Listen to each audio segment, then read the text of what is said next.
कौन बनेगा नेता। नगर निगम के चुनाव पास आने वाले थे।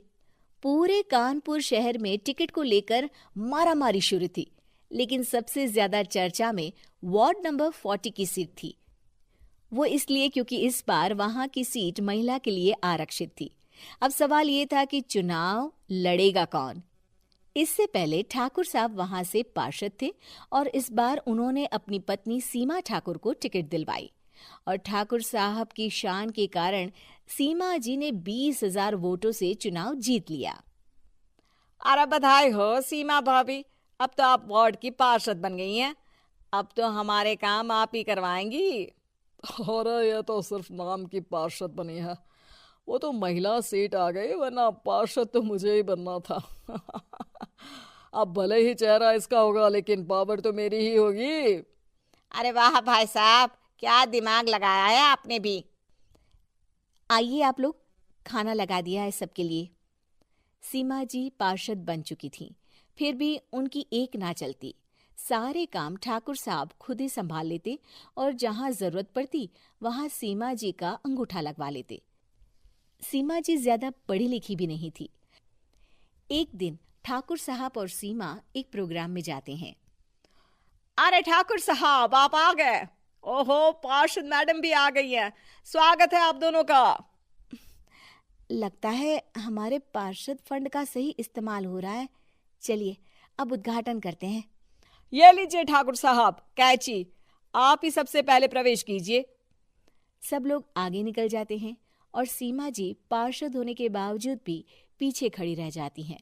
वो देखती हैं कि वेलकम बोर्ड पर उनका नाम है, लेकिन महिला होने के कारण कोई उनका सम्मान नहीं कर रहा। अगले दिन एक आदमी उनके घर आता है। अरे ठाकुर साहब नमस्कार। कल ना हम नोटिस किए कि हमारा घर तो अवैध है और नगर निगम वाले उसे तोड़ने आ रहे हैं। अरे कुछ कीजिए ना ठाकुर साहब। देखो भाई, मैं तो ज्यादा कुछ कर नहीं सकता, पर अगर तुम सबकी जेब गर्म कर दो तो कुछ हो सकता है। कुल मिलाकर 4 लाख लगेंगे।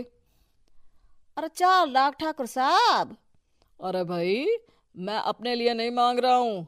दरोगा है, इंजीनियर बाबू है, बड़े साहब है, सबको देना पड़ता है ना थोड़ा थोड़ा। बोलो है मंजूर?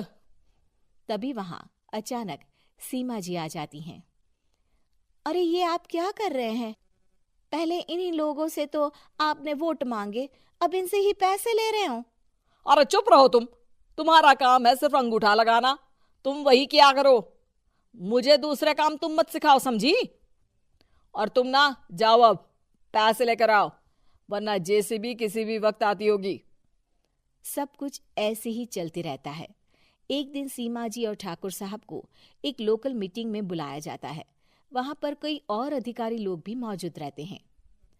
अब मैं चाहूंगा कि ठाकुर साहब हमारे बीच 2 शब्द कहें।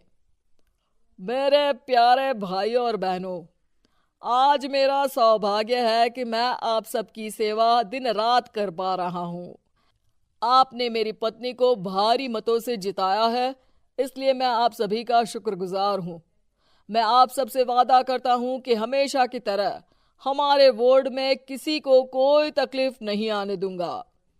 सभी लोग तालियां बजाने लगते हैं।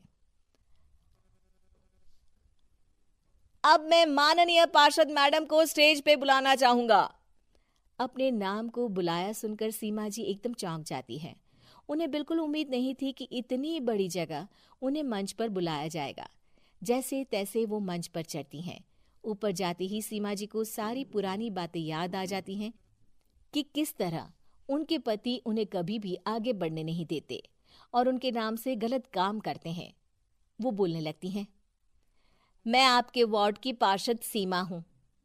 आप में से बहुत कम लोग ही मुझे जानते होंगे, क्योंकि इससे पहले मुझे कभी ऐसा मौका ही नहीं मिला। सारे मौके मेरे पार्षद पति यानी आपके ठाकुर साहब ही लेते रहे, लेकिन आज ये मौका मुझे मिला है तो मैं इसे ऐसे ही नहीं जाने दूंगी। मैं आपको ये बताना चाहती हूँ कि आपके ठाकुर साहब मेरे नाम की आड़ में गैर कानूनी काम करते हैं, जिस पर अंगूठों के निशान मेरे होते थे। इसीलिए मैं अपनी गलती मानती हूँ और आज अपने पद से इस्तीफा देती हूँ, ताकि आगे से कोई गलत काम ना हो पाए। अब फैसला आप सबके हाथ में है कि आप हमें क्या सजा देना चाहते हैं।